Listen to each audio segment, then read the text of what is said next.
Hello everyone, my name is Nikki, and if you're a regular viewer of the TVI channel, you will know me as Mrs. TVI. I don't have a car, but I do have a GoPro and an interest in history, architecture, but more specifically, cemeteries. It's time to see where I am and what I'm getting up to in my corner of the TVI channel today. Hi everybody, this is TVI here again on another cemetery wander. So today I am in Stilton Cemetery and Parish Room, and I will be going then shortly to St Mary Magdalene Church, which is literally just over the way. I don't know if you can see it there.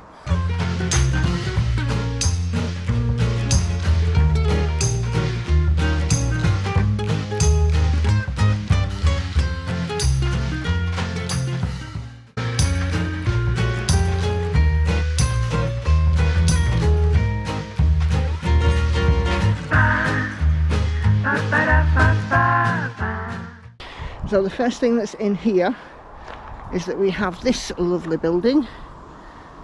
So this is what looks to be an old cemetery chapel that's now been converted into a parish room, which is rather nice, don't you think?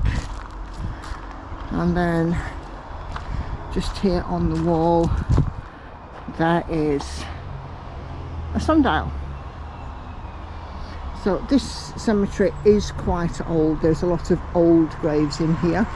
We've got some which, like this one here, looks like they have seen better days. I'm pretty sure that you will agree. But look at that. That one with some sort of garland over the top of the cross. And this one is for Thomas Southwell, January 13th, 1849 to December the 20th, 1885. And then it says there, in the midst of life we are in death, and also Sophia, the beloved wife of the above. So there's a few graves sort of like this. There are some modern ones in here, of course, you can see just back there, but let's go and have a look and find another interesting one or two. So I found a Commonwealth War grave in this cemetery. Oh, excuse my shadow across the front of it. And this is for, let me go around the other side.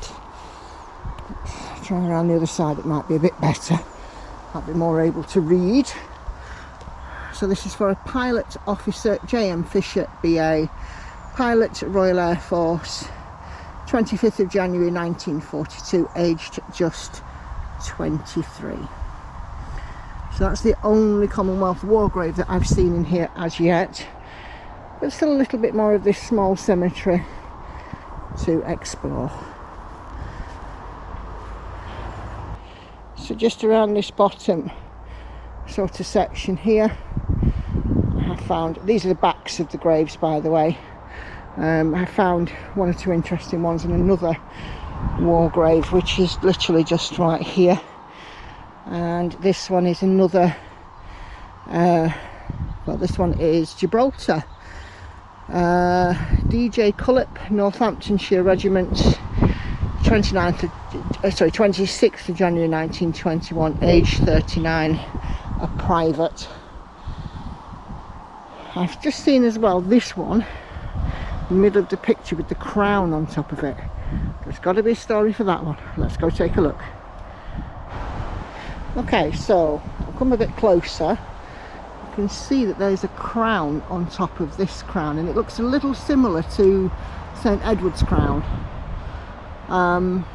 Obviously it's quite, you know, degraded. There's bits have been chipped off it, but this is for a family plot by the look of it. It's quite a large one, as you can see. We've got the edging all the way around there, right to the front here. So it is a substantial plot. But I can see the writing on here. Charles Hodgkinson, Colonel, CIE, born April 1870, died August 1930. Again, the writing is quite degraded, so it is hard to see. I'm just moving around to the side here. Oh, have to be very careful. The ground's quite uneven. Then we've got William Hodgkinson. We've also got, he's the son of Frank and Jane, 1860 to 1936. And then Jane there as well, and I can't see the one on the other side because it's just too degraded, but yeah, quite nice to see, you know, something like that, a column with a crown on top of it. I've not seen that before. Okay, so here I am in St Mary Magdalene Churchyard in Stilton. So we're now into sort of the main churchyard here, and I'm just going to take you around to sort of have a quick look at what I can see.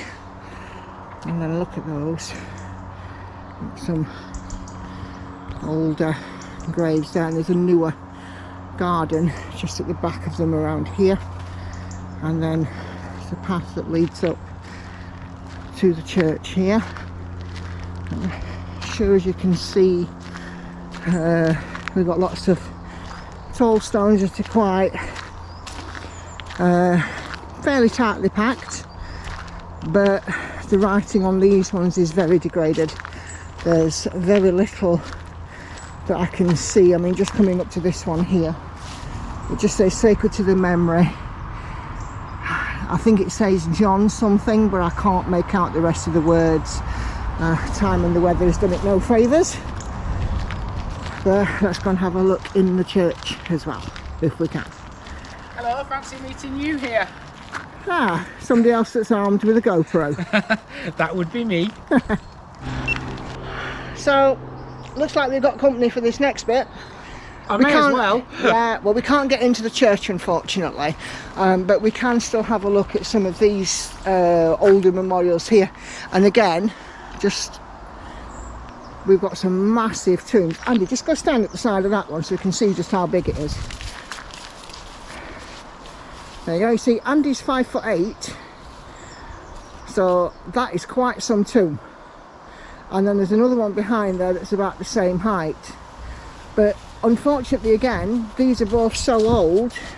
We can see there's a lozenge, you know, oval-shaped sort of marker there, but the writing has gone, and the lozenge-shaped one on that one, that's all gone as well.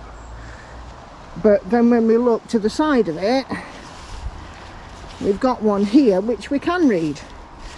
Oh, the ground's very uneven, sorry about that. So, Jean-Marie Philippe Habart, maybe somebody French, or Jean-Marie, but Jean-Marie sounds sort of more to the mark. So, died January 24th, 1846, aged 63. An unexpected stroke when none was near to save. My thread of being broke and brought me to the grave. And then I can't read the rest of it. It's a little bit too sort of small and slightly degraded for my eyes, but that's quite nice. This one is leaning forwards quite a bit, and I'm surprised it's not toppled actually. But let's go and have a look and see if there's anything else. Where the room goes. Okay, so I'm just at the back of the church. So this here is the bell tower, and it's very tall. And we've got a few graves that are sort of settled down at the back here as well. There's another entrance to the churchyard there too. And let's find a couple on here we can have a look at. Oh, there's a vault one here. So again, this is quite a high vault, but we can read this one. Charlotte, wife of Joseph Vyse, Esquire, died 13th of February 1847, aged 83. I'm just going to have a look around the other side and see if there's anything for him, and there is. So this guy was obviously quite popular. The sun's hitting it, so you might not be able to read it, but Joseph Vyse, late of this parish, surgeon, died 2nd of May 1841, aged 84. And of course, in sort of the 1800s, being a surgeon was quite a high status career. So it's not surprising that this guy has got a memorial which obviously reflects that. So yeah, so just another quick look at this lovely church. Oh, and there's Andy in the background. Say hi, Andy. And then we've got the churchyard there. But yeah, a lovely place to come and visit. Lots of interesting markers and things in here. I definitely recommend it. I'll just leave you again with Mr. Vise, or Surgeon Vise. And yeah, not a long video this one, I don't think, by the time Andy's put all the parts together. But just turn you around again, I'll get to look at my my mug again. But this isn't the first time I'm going to be having the camera out today, so there will be another video from a different churchyard. And yeah, we'll see what we find in that one. So from Stilton, from the parish of Mary Magdalene's churchyard, I will say bye bye for now.